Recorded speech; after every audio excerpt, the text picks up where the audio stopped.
Bonjour à tous et bienvenue dans ce nouveau décryptage. Aujourd'hui, on a devant nous un paysage mondial littéralement fascinant. C'est un véritable puzzle, avec des dynamiques internationales hyper complexes.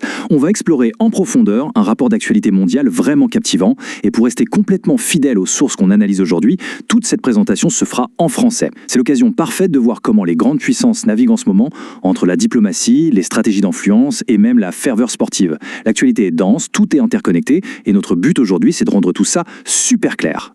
Allez, on rentre dans le vif du sujet. Voici notre feuille de route pour aujourd'hui. On va d'abord parler des tensions géopolitiques et de la rhétorique. Ensuite, on passera à l'aide humanitaire et l'alignement politique. Et on finira sur une note plus rassembleuse avec les médias et la ferveur sportive. Première étape de notre décryptage, les tensions géopolitiques et la rhétorique. Alors, il faut savoir qu'en ce moment, les relations entre la Russie et les pays occidentaux sont extrêmement tendues. Selon nos sources, c'est particulièrement exacerbé par les politiques américaines actuelles concernant l'Iran. Et du côté des autorités russes, on ne mâche vraiment pas ces mots. Dmitri Medvedev a lancé des avertissements très sévères, évoquant ouvertement le risque d'un conflit mondial majeur si ces politiques continuent. C'est un discours qui est massivement relayé par les médias d'État russes. Mais attention, il ne faut pas s'arrêter à la surface. L'analyse des sources montre que cette rhétorique provocatrice a un but très précis, influencer l'opinion publique et surtout tester la détermination des dirigeants occidentaux. Donc, le point crucial ici, c'est de bien faire la différence entre la menace perçue et la vraie stratégie de fond. D'un côté, agiter la menace d'une guerre immédiate, ça crée forcément un climat de peur et d'incertitude, ce qui peut même déstabiliser les marchés. Mais d'un autre côté, les analystes voient ça avant tout comme une tactique de guerre informationnelle. En gros, on nous conseille de lire ces déclarations comme des signaux politiques. L'idée pour Moscou, c'est de renforcer ses propres dirigeants de la ligne dure en interne, tout en compliquant au maximum la tâche des négociateurs internationaux. C'est littéralement une partie d'échec verbal, et il faut une analyse vraiment prudente pour séparer la manœuvre politique de la véritable menace militaire. Ce qui nous amène à notre deuxième grand pilier, l'aide humanitaire et l'alignement politique. On va voir comment la survie redessine les alliances. Pour bien comprendre l'importance des grands mouvements diplomatiques, il faut d'abord regarder ce qui se passe sur le terrain. Prenons l'exemple de Cuba. En ce moment, la population là-bas fait face à une réalité quotidienne qui est extrêmement rude. On parle d'une crise alimentaire sévère, de pénurie chronique de ressources de base et de coupures d'électricité tellement fréquentes qu'elles paralysent la vie de tous les jours. Dans un contexte pareil, le soutien logistique qui vient de l'étranger n'est plus juste une courtoisie diplomatique, c'est devenu une véritable nécessité vitale. Maintenant, ce qui est vraiment intéressant, c'est l'ampleur de ce chiffre, 60 000. 60 000 tonnes. C'est la quantité massive de riz envoyée en urgence par la Chine à Cuba. Pour vous donner une idée, c'est tout simplement gigantesque.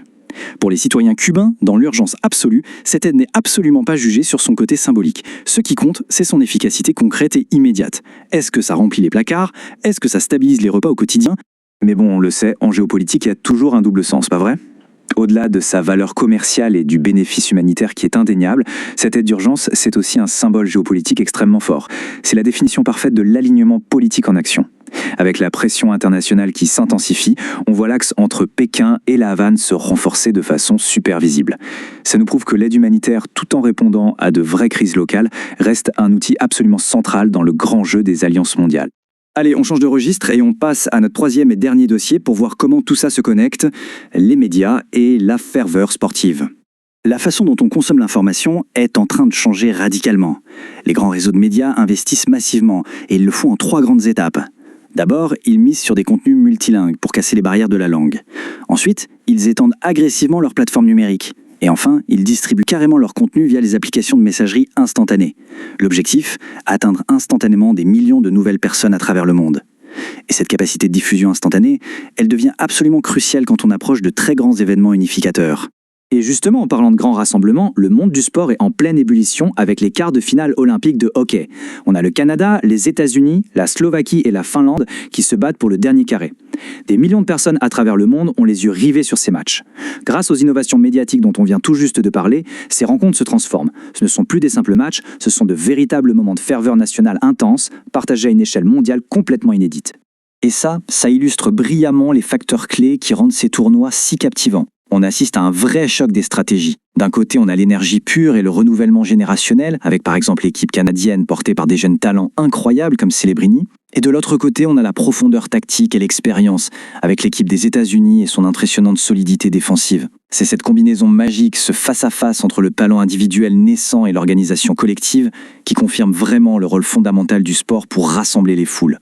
Et voilà, nous arrivons au terme de cette analyse. C'est quand même fou quand on y pense. Aujourd'hui, on a navigué d'une rhétorique agressive conçue pour tester les dirigeants à une aide humanitaire stratégique qui forge des alliances pour finir sur la passion unificatrice du sport mondial. Ces éléments peuvent sembler déconnectés, mais ce sont les rouages d'une seule et même machine. Alors je vous laisse avec cette question. Comment ces forces interconnectées, de la guerre de l'information au rassemblement sportif, vont-elles continuer à façonner notre avenir commun ?